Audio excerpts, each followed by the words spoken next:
Multiplayer maps, arguably the one thing that matters the most to online shooters. Getting a good balance between close quarters and long range engagements, as well as making the map flow properly, can be really difficult, and I believe that Gears of War has some of the best maps. Maybe not Gears 5, but since 2006 we have gotten close to 100 maps, with many of them becoming fan favorites. Now, with Operation 4 right around the corner, the Coalition has claimed that they are stepping away from tile-based map development for Escape, and as a result have moved more of their team to work on Versus, which makes it possible that we will most likely be getting more multiplayer maps more frequently. However, the possibility of getting more than 2 maps per operation is still very low. Let's just for a second pretend that we could get as many maps as possible. Here are 7 maps that I would like to see make a return to Gears 5, either in Operation 4 or later on in the future. First up, we have Escalation, a map from the original Gears of War. It also made a return into Gears of War 3. This map plays differently than the rest, seeing as it is more narrow than it is wide, and it takes place on a hill with many stairs. This means that instead of both teams spawning on opposite sides of a symmetrical map, one team spawns at the top of the hill while the other spawns at the bottom. Now, the team at the top will have the height advantage and be able to pick off people as they try to make their way up, but in order to balance things out, the team at the bottom has access to power weapons a lot sooner, including 2 long shots. Typically, when there's 2 long shots on the map, it encourages sniper fights between both teams, but in this case, it gives the team at the bottom of the hill an advantage in trying to be able to make their way to the top of the hill while sniping at people firing down on them.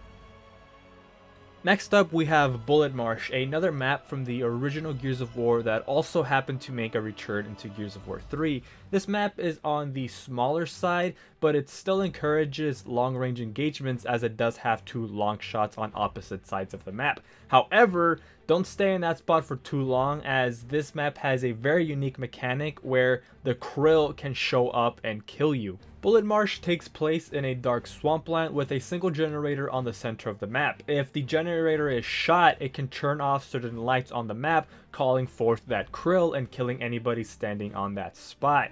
This makes it so that teams not only have to fight over certain power weapons, but also make sure they are fighting over the generator to ensure the other team isn't controlling the flow of battles. Having more player-controlled environmental hazards like this could be fun in Gears 5, and that's why I would like for this map to make a return.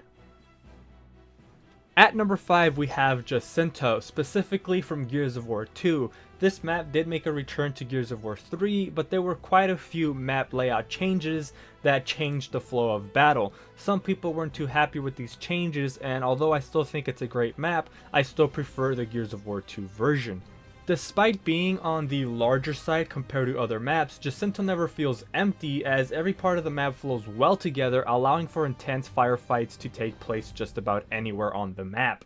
Take the courtyard area for example, with its 2 towers on the opposite sides overlooking the center of the map. This area alone could make a really great standalone map. And thinking outside of Versus, Jacinto is also considered one of the best maps for Horde, and I know that most people would love to have another really good Horde map in Gears 5.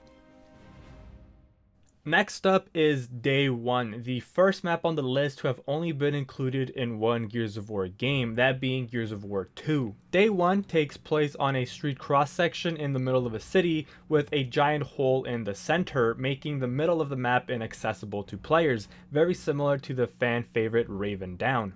Speaking of Raven Down, Day 1 is considered a spiritual successor, seeing as both maps have many similarities. For example, they both have that cross map design, as well as having rooms on opposite sides of the map that the player can enter, along with the center of the map not being accessible to any player. Despite the 2 maps having many similarities, they do play very differently. For example, Day 1 is a lot more open and is better suited for players that prefer a long-range engagement instead of a lot of close quarters fights of Raven Down.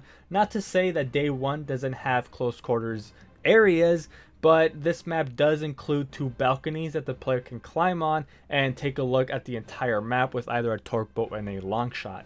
And the last thing that makes day 1 unique is the cedar that can randomly spawn in the center of the map, causing your screen to shake and disrupting anybody's aim. We've made it to our top 3, and taking the bronze spot is AZURA, another map that was only in one Gears of War, that being Gears of War 3, and AZURA being one of my personal favorite maps from any Gears of War game ever. AZURA has many long and narrow pathways that lead into open and wide areas, but no location is safe for too long, as the map layout and cover configuration allows for many flanking opportunities, meaning you have to constantly be watching your back. Not only do these flanking routes create fast combat, but the map also includes 2 long shots on opposite side of the map for both teams to fight over. Basically, any map that has 2 long shots that encourages sniper fights between 2 teams should get immediately added into Gears 5. At number 2, we have Mercy. Regarded by many players to be the best map in Gears of War 3, it also made a return to Gears of War 4. Mercy includes a good mix of both close quarters and long range combat, and it does both of them very well.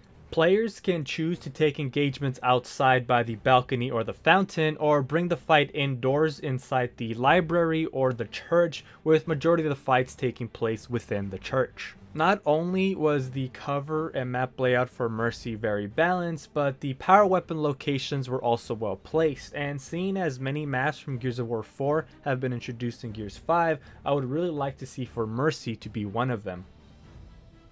And finally, at number 1, we have River. I'm pretty sure many people would hate me if I didn't include this map on the list, and for good reason. River is just straight up a really good and balanced map.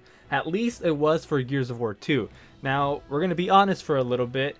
How it would play in Gears 5 mechanics and its speed might not transfer all that well, seeing as Gears 5 is a much faster paced map than Gears of War 2 was, but they made it work for Canal, so I don't see why they couldn't make it work for River. River is considered a really great map due to just how much there is on the map, despite being fairly small compared to other Gears of War 2 maps. It has a lot of verticality. You can either take the fight to the center of the bridge, where a majority of the fighting will happen, or you can go into the houses on the side, which there are 2 of on opposite sides of the map that both hold a long shot. Again, any map with 2 long shots is a great map.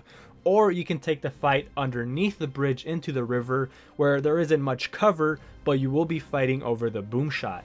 And if you manage to win the fight underneath the river, you can do a sneaky flank on the opposing team from the opposite side of the bridge. All this, and it also seemed to be one of the most balanced maps for every game mode. King of the Hill played very well, Guardian played extremely well on this map, and Horde players also had a pretty good time on River. So it seemed to overall be a fan favorite for every type of player that played Gears of War 2 back in the day. So there you have it. Those are 7 of the maps that I would like to see introduced into Gears 5. Did I miss any maps that you want to be introduced into Gears 5? And before you say anything about Gridlock and Blood Drive, yes, I purposely left those out, seeing as they're very popular maps and chances of them being added is very high. And I wanted to focus more on maps that probably didn't have as much of a good chance being added. But there you go. Let me know your thoughts in the comments below. Let me know which maps you want to be added into Gears 5. Did any of my maps on this list do you think don't deserve to be added into Gears 5? Let me know all that in the comments below. If you enjoyed the video, please leave a like. If you haven't subscribed already, please consider doing so, as it helps me out a lot. And as always, hope you have a good one, and catch you all next time.